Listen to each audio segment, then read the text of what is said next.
श्री परमहंसों के सुंदर मंगलमय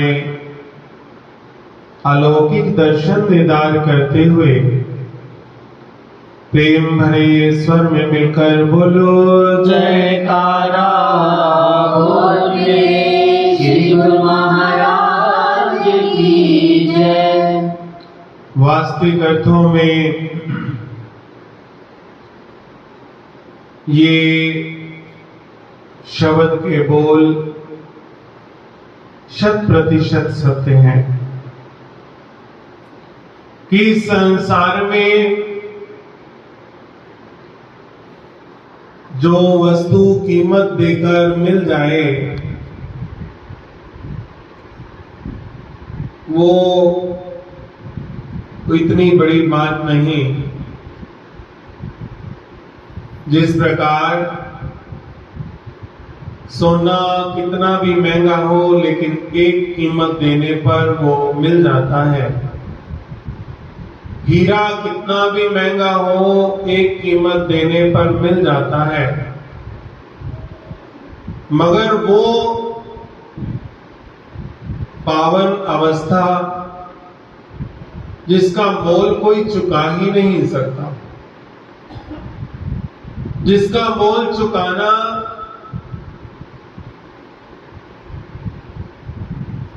कठिन नहीं बल्कि असंभव है, ऐसी जो दात होती है उसे अनमोल कहा जाता है। मायने कि उसका कोई मोल चुका नहीं सकता। इसी प्रकार इस संसार में परमात्मा से प्यार या परमात्मा का स्वरूप सद्गुरु से प्यार, ये वो खजाना है जो कभी भी किसी भी कीमत पर लिया नहीं जा सकता। या तो वो खजाना परमात्मा की कृपा से मिलता है या वो खजाना अपने पुण्य कर्मों से मिलता है। संसार में हर चीज किस्मत से मिलती है, मगर ये जो घड़ियां हैं, ये जो दात है, ये किस्मत से नहीं, ये कर्मानुसार मिलती है। और फिर परमात्मा का प्यार, वो परमात्मा जो सर्वत्र है, सदैव है, सर्वव्यापक है, वो सद्गुरु परमात्मा वो जो नजर न आते हुए भी आभास होता है, और सद्गुरु वो महान हस्ती जो दीदार तो नर रूप में होते हैं, वो नर रूप में होते हुए स्वयं साक्षात नारायण का अवतार होते हैं। ऐसे सद्गुरु से प्रेम करना ये बड़ा एक ऊंची बात है, बड़ी ऊंची बात है। फिर ये दात कीमत देने से नहीं, ये दात मिलती है कृपा से। जिस प्रकार आप सत्संगों के अंदर श्रवण करते हैं कि जितने भी भगवान के भक्त हुए,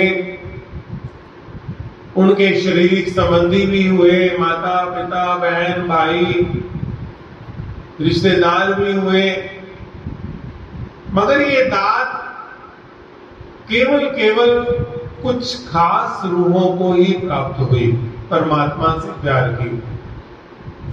चाहे मिलनी बाई का इतिहास ले लो, चाहे मीराबाई का इतिहास ले लो, चाहे धन्य जाट का इतिहास ले लो, संत रविदास, संत नामदेव, संत ज्ञानदेव, जितने भी संसार में कमाई वाले महापुरुष हुए, जिनको प्रभु का प्यार या सद्गुरु का प्यार नसीब हुआ, वो या प्रभु कृपा से या अपने पुण्य कर्मों से, क्योंकि किए हुए कर्म पुण्य, किए हुए शुभ कर्म पुण्य फल देते हैं। और जब सकाम कर्म किए जाते हैं तो वो कामना वाले होते हैं, और जब निष्काम कर्म किए जाते हैं, कुछ कर्म होते हैं जो कामना रखकर किए जाते हैं, हम ये कर रहे हैं इसके बदले ये मिले, हम ये कर रहे हैं इसके बदले हमें ये मिले, वैकुंठ मिले, स्वर्ग मिले, सुख मिले, जो भी कामना रखी जाए वो तो सकाम है। और सकाम कर्म, कोई भी तीर्थ जाता है, व्रत करता है, दान करता है, नम नेम करता है, संयम करता है, जप करता है, तप करता है, कामना रखकर करता है, तो वो सकाम कर्म है। उसके अकॉर्डिंग उसकी कामना पूर्ण हो जाती है। लेकिन जो कर्म निष्काम होते हैं, अब वो निष्काम कर्म भक्ति बन जाते हैं, पुण्य कर्म बन जाते हैं, और वो पुण्य कर्म फलदायी होते हैं। तब जाकर के जीव का परमात्मा से प्रेम होता है। अब शाम को देखने वाली दुनिया है।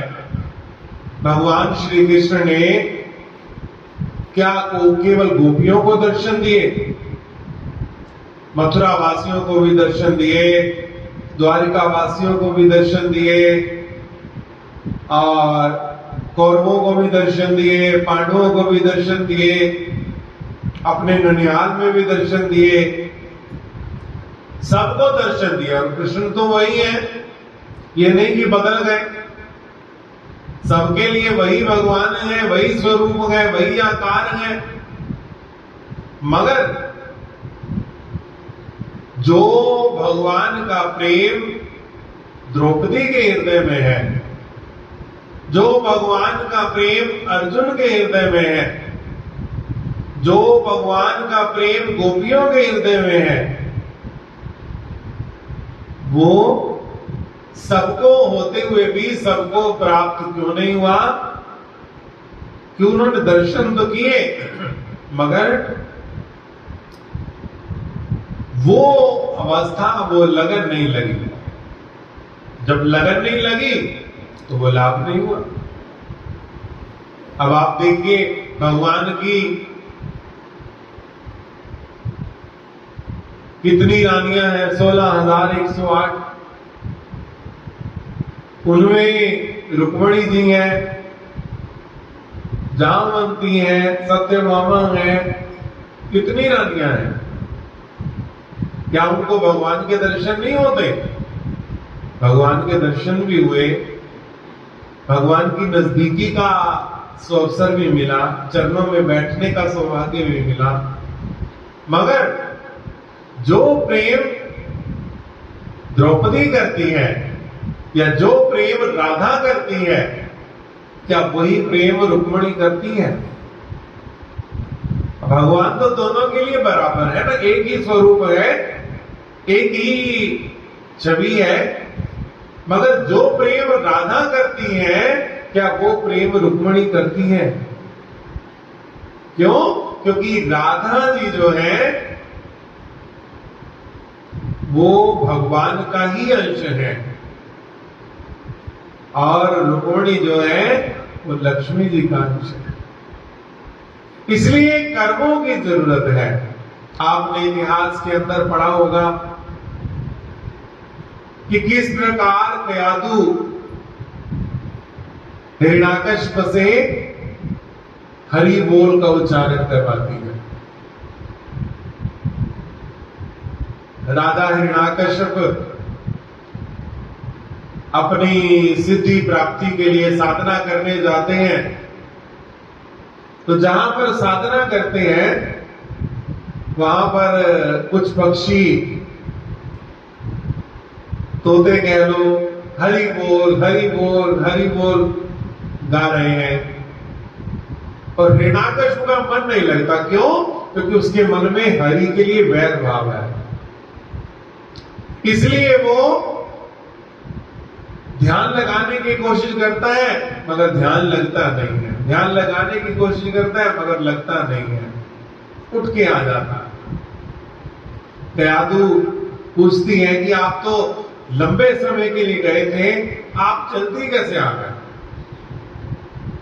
तो धर्म पत्नी के प्रेम में वशीभूत होकर कहते हैं कि चला तो गया मैं, और वहां कुछ पक्षी हरि बोल गा रहे थे, कह रहे थे।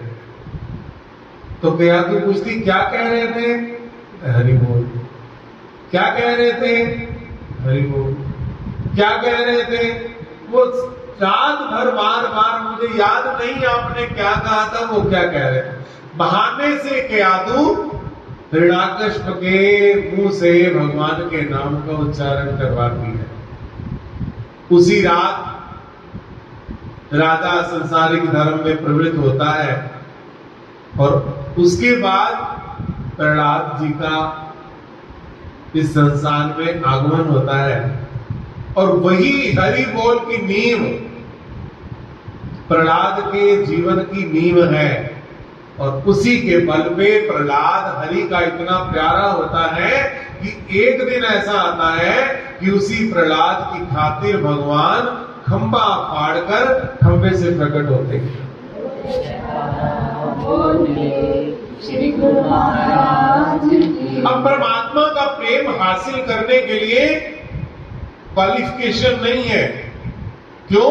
क्योंकि वो तो अनमोल है। अभी आपने सुना, उसकी कोई कीमत है ही नहीं, उसकी कोई कीमत दे ही नहीं सकता। किसी के पास इतनी शक्ति नहीं कि वो कीमत अदा कर सके परमात्मा के प्रेम को पाने की। वो तो गॉड गिफ्ट है या गुरु गिफ्ट है। अब हम खुश नसीब हैं कि हम उस गिफ्ट लेने वालों की भक्ति में हमें प्रभु ने शामिल किया है। हम भी खुश नसीब हैं कि हमें भी सद्गुरु ने या परमात्मा ने भक्ति के लिए स्वीकार किया है, सिलेक्ट किया है। अब इस भक्ति को प्राप्त करके इसको हृदय में धारण करना, अपने जीवन को आलोकित कर लेना, अपने जीवन को परिवर्तित कर लेना, अपने जीवन को सुखमय बना लेना, ये उस परमात्मा की कृपा का पूरा लाभ है। और कृपा को प्राप्त करके इग्नोर कर देना और इन फलों को प्राप्त करके पूरा लाभ ना लेना, तो ये हमारी अपनी कमी है। इसलिए इस संसार में आज के वक्त में हर चीज खरीदी जा सकती है। हर व्यक्ति की कीमत है, हर रिश्ते की कीमत है। पैसा दो, रिश्ता जोड़ लो। जिससे भी रिश्ता जोड़ना है उसको मोटे मोटे गिफ्ट दो, अच्छे अच्छे गिफ्ट दो। वो इतना प्यार करेगा कि बस आप कहेंगे अब इसके जैसे, इतना तो मेरी माँ ने मुझे प्यार नहीं किया जितना प्यार ये करता है। अब वो प्यार नहीं, उसके पीछे जो लिफाफे हैं, जो गिफ्ट हैं, जो स्वार्थ है, वो प्यार करवा रहा है। प्यार नहीं है वो। जहां आज के वक्त में रिश्ते भी बिकाऊ हैं, इंसान भी बिकाऊ है, ईमान भी बिकाऊ है। अगर नहीं बिकाऊ तो एक भगवान बिकाऊ नहीं है, अगर नहीं बिकाऊ तो एक भगवान का प्रेम बिकाऊ नहीं है, अगर नहीं बिकाऊ तो एक भगवान का प्रेम ही बिकाऊ नहीं है। ना भगवान को कोई खरीद सकता है, ना भगवान के प्रेम को कोई खरीद सकता है, और ना ही भगवान के प्रेमी को कोई खरीद सकता है। ये तीन चीजें ही ऐसे हैं जिनकी कोई कीमत है ही नहीं, कोई कीमत अदा ही नहीं कर सकता। अब हमारी खुशनसीबी है कि उस प्रभु परमात्मा ने, श्री परमहंस दयाल महाराज जी ने अपनी अहेतुकी, क्योंकि हमारे पास कर्म, हम कर्म पुण्य कर्मों वाली बात तो कर ही नहीं सकते, क्योंकि कलयुगी जीव है, कुछ भी करने से पहले तकड़ी में तोलता है। कुछ भी करने से पहले उसके मन में एक प्रश्न आता है, मुझे क्या मिलेगा। कुछ भी करता है, अगर भगवान का नाम भी लेता है तो लिस्ट तैयार कर लेता है कि मुझे ये चाहिए। उसके हृदय में तकड़ी रहती है, हर चीज को तोलता है कि मैं जो भक्ति करूं, मैं जो सिमरन करूं, मैं जो व्रत रखूं, मैं जो दान करूं, मैं जो पुण्य करूं, मैं जो धर्म करूं, मुझे क्या मिलेगा। अब जब कामना से किया गया कर्म तो कामना पूर्ति होने पर खत्म हो जाती कहानी उसकी। अब कर्मों पुण्य कर्मों वाला तो चैप्टर ही क्लोज हो गया। अब रही बात कृपा की। हम जो इस भक्ति मार्ग के अनुयायी हुए, श्री परमहंस दयाल महाराज जी के सेवक हुए, श्री गुरु महाराज जी के चरणों से जुड़ने का जो हमें सौभाग्य मिला, ये हमारे कर्मों की बदौलत नहीं, ये हमारे श्री परमहंस दयाल महाराज जी की कृपा की बदौलत हुआ। बोलो जयकारा बोल मेरे श्री गुरु महाराज की जय।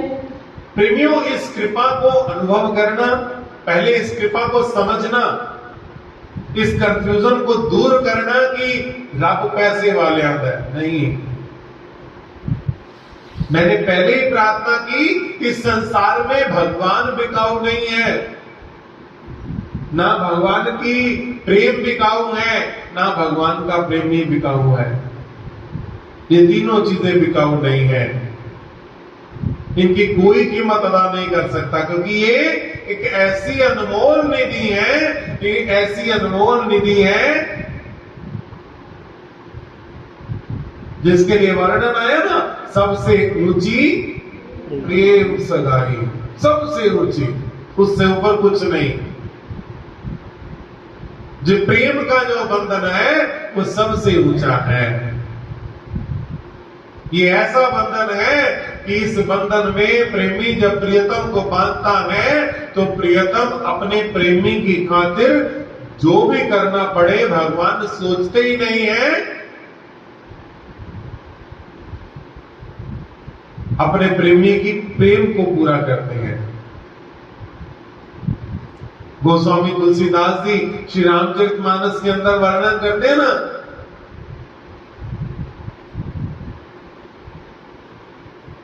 कि सेवक सदन स्वामी आगमनु, मंगल मूल अमंगल दमनु, प्रभुता तज प्रभु कीन सनेहु। कि मेरे प्रभु जो हैं वो अपनी प्रभुता को साइड में रख देते हैं, छोड़ देते हैं। इस बात को नहीं सोचते कि मैं तो प्रभु हूं, मैं तो परमात्मा हूं, ये सारे मेरे जीव हैं, नहीं, ये मेरे हैं, मैं इनका हूं। प्रभुता तज, अपनी प्रभुता को छोड़ देते हैं और प्रेम के रिश्ते को निभाते हैं। गोस्वामी तुलसीदास जी आगे क्या लिखते हैं, भयो पुनीत आज नम गेहूं, कि आज तो मैं पुनीत हो गया, पवित्र हो गया। क्यों? क्योंकि आज मेरे प्रभु ने मुझे अपना बना लिया, आज मैं पवित्र हो गया। इसलिए उस प्रभु के साथ जुड़ जाना बहुत किस्मत की बात है। हर किसी को नहीं मिलता ये दरबार जिंदगी में, हर किसी को नहीं मिलता ये दरबार